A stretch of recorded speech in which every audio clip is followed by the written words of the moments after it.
Hi Leo, this is Jav. Welcome po sa ating channel. By the way Leo, this is your first half of the month, April. Oo, gabay tarot reading from April 1 to April 15, 2026. Gamitin ang reading na ito bilang gabay lamang.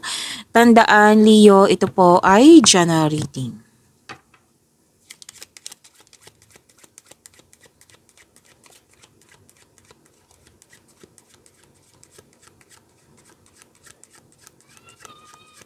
Mga parating po para kay Leo, April 1 to 15, 2026.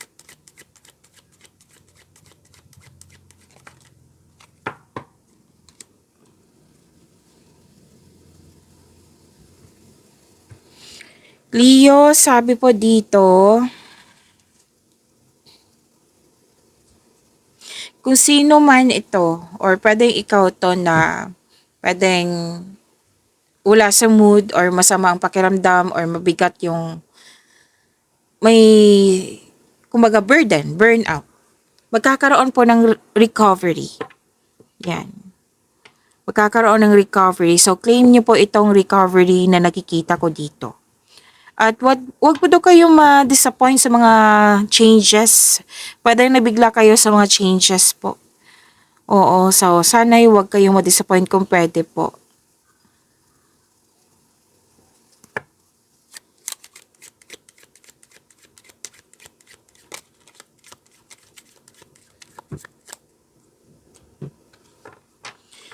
So may new journey, adventure, bakasyon. Opo, ready ka na sa new journey. Kasi i-embrace mo to eh. Itong new journey na ito, i-embrace mo siya na kumbaga walang tutol. Pwede din na madali mo siyang na-adapt. Puro kilos yung nakikita ko dito eh. May paglilipat sa malayong lugar. Opo. So may usapin din dito tungkol sa transportation or about car.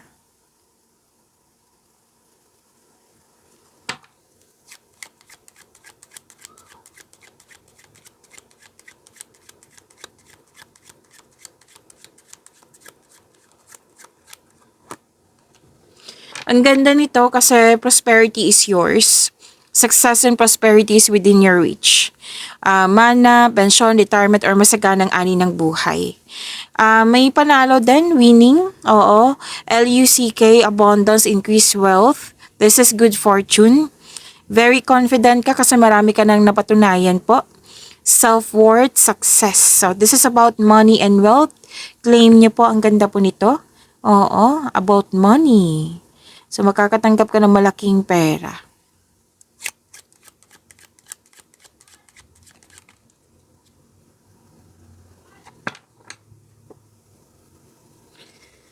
Gusto nyo magstay sa bahay kasi you felt calm, relaxed, and security pag nasa bahay kayo.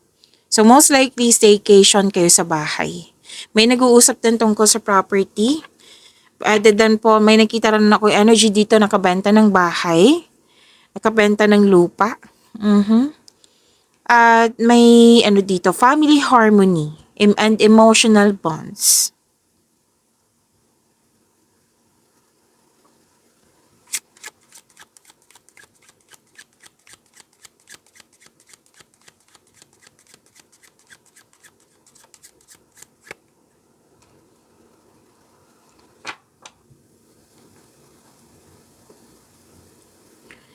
Okay, may reunion, may nagkabate, return of a lover, someone or something returns from the past.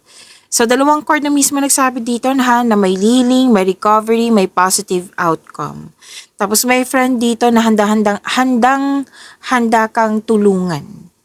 Okay? And naging honest sa'yo, naging supportive sa'yo, naging loyal sa'yo.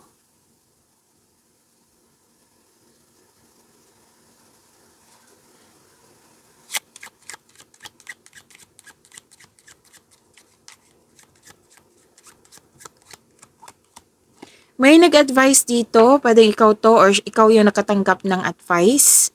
Kasi some energy ikaw yung nagbigay, nag-advise. Some energy, ikaw yung nakatanggap. Remember, this is general reading, okay? So, may nag-advise dito na magpa-check up sa doktor. Na tatlong card naman nagsabi dito na may healing. Basta may sabi dito na, na medical concern or health condition na need for emotional or physical healing. Kaya pwede din nagpa-check up kayo sa doktor ngayon. At may man in uniform na nagsabi sa iyo ng ng importanteng news. Opo.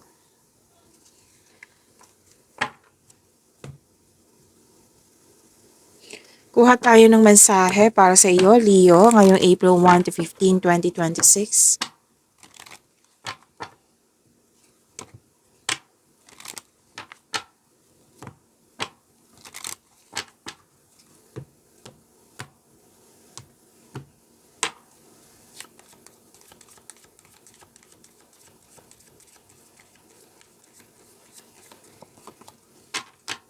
Oh, wow. Tingnan nyo. Expect powerful change. Di ba sinabi kanina na huwag kayong ma-disappoint sa changes kasi magbibigay yan ng kaunlaran sa iyo. So this is, wow, ang ganda naman ng mensahe, expect powerful change. So claim po, claim. Leo.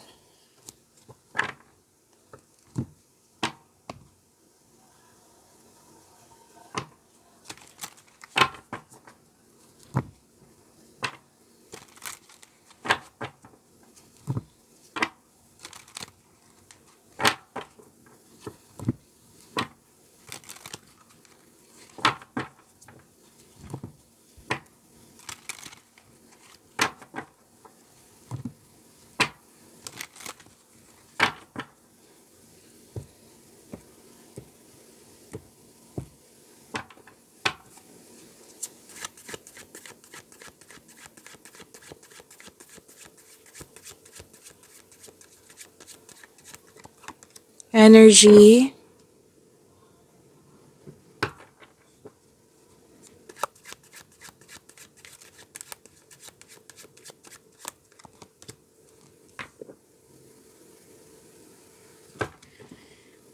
Leo, maraming salamat po sa mga hindi nag-skip ng ads. Subscribe na po kayo sa ating channel at click bell notification para updated po kayo sa reading natin. Para po sa mga gusto magpa-reading po, comment po kayo ng personal reading and check my reply sa comment section.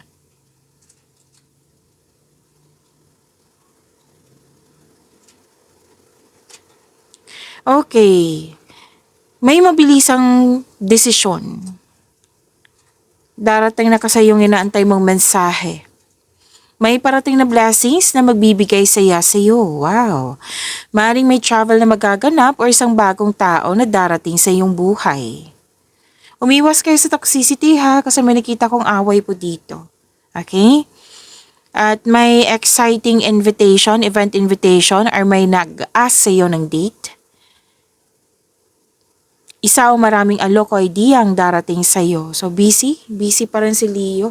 May parating na exciting new opportunities po. Kung ang tanong nyo regarding sa kaperahan, financial stability ang nakikita ko dito, magkakaroon po ng abundance sa kaperahan nyo po. Claim po, Leo.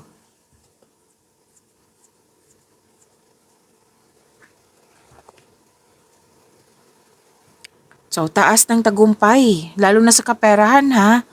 Oo, ay nasa iyong kamay na. Maaari din may isang tao dyan, which is lumabas to kanina, na may tao na handa kang matulungan. Pwedeng siya yung magbigay ng puhunan or ideas para makamit mo yung layunin mo sa buhay.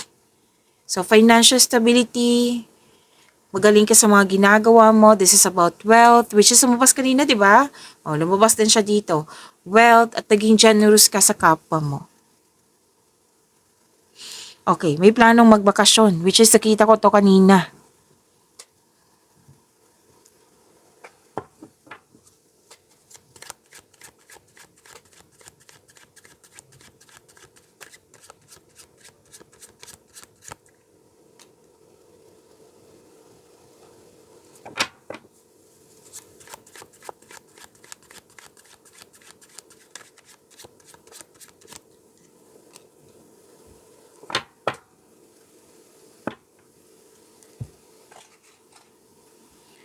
Career and money.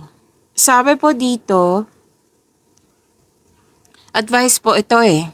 To achieve a success in career and money, kailangan mo mag-focus na may determination and clear intention.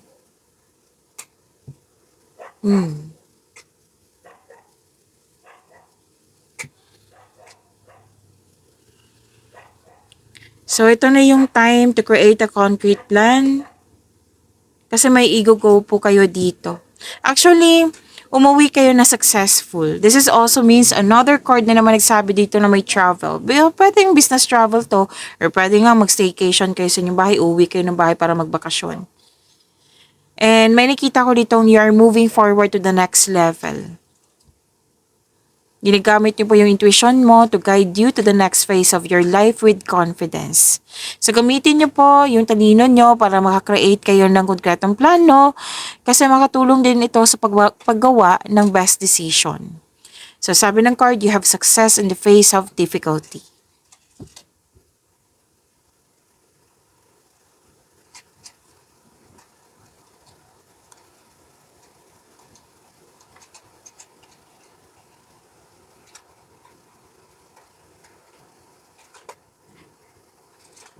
Ayusin ko lang yung camera po, ha. Okay. So, may parating na new direction. Di ba sinabi kanina, kung ano man itong mga challenges nyo, ma-overcome nyo rin po ito. Opo. So, magkakaroon po ng hope and healing at magkakaroon ng, dahil sa healing na ito, magkakaroon ng growth. May parating po na new direction. Dalawang card na mismo nagsabing po. Yan.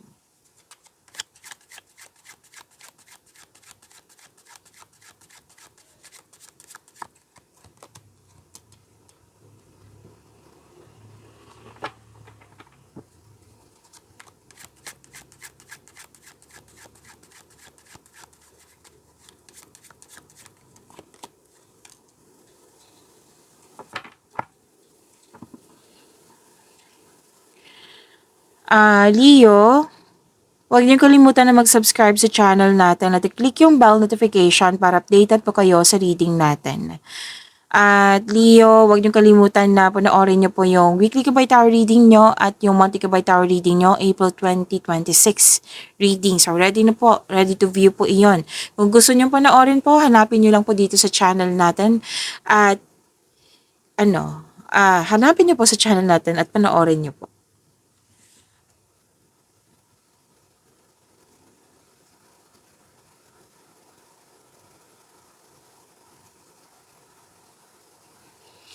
Okay, sa love life, self-love, partnership, and romance, pwedeng naalala niyo to na nangyari sa nakaraan, ha? Na pinaalala sa'yo or naalala mo lang. Nakikita ko kasi dito na may tutol. Tutol sa inyong desisyon, ideas, or plano na na-disappoint ka. Or di kaya tungkol to sa third party concern. Now, iklaro ko lang, this is general reading. Okay? So, general reading to, meaning to say, kunin nyo lang kung ano yung naka-resonate sa iyo. Kung hindi kayo naka-resonate, ibigay nyo po sa iba. Kasi medyo sensitive tong mensahe na ito. Okay? May mga bago pa dito na kailangan natin i-guide. Okay? So, may third party concern, or di kayo yung taong tuto sa iyo. Ito yung nagbibigay ng, kumbaga, naalala mo na kailangan i-accept and free yourself from this kind of emotion. Kailangan pagalingin at palayain yung sarili mo. So, sinabi yan kanina, di ba, na magkakaroon ng freedom and recoveries. Siyempre, kailangan mong willing to move forward. Siyempre, magsimula ka sa acceptance and free yourself.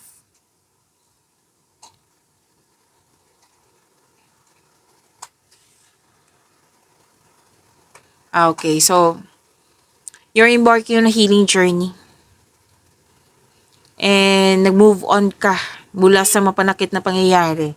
Sa mga marelasyon, posibleng may nagpasya kayo mag-live-in or maglipat bahay para bumuo ng pamilya. So, embarking on a healing journey to, ha? And, huwag niyong hayaan na ano kayo, mag-overthink. Kailangan nyo ng time for reflection and mindfulness skills, which is lumabas din to kanina. So, kailangan willingness to move forward. Kayo po mismo ang makakatulong sa iyong sarili, sabi ng iyong card. Okay?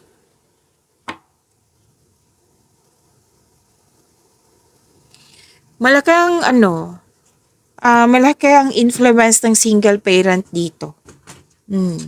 So, may desisyon na kayo dito at magiging honest kayo sa inyong sarili. Basta po, kung ikaw man tong single parent, malaking influence mo ngayon, first half of the month. Or pwedeng ibang tao to. Pagyamanin niyo po yung blessings na binigay sa inyo. Leo, see you tomorrow. Maraming salamat po.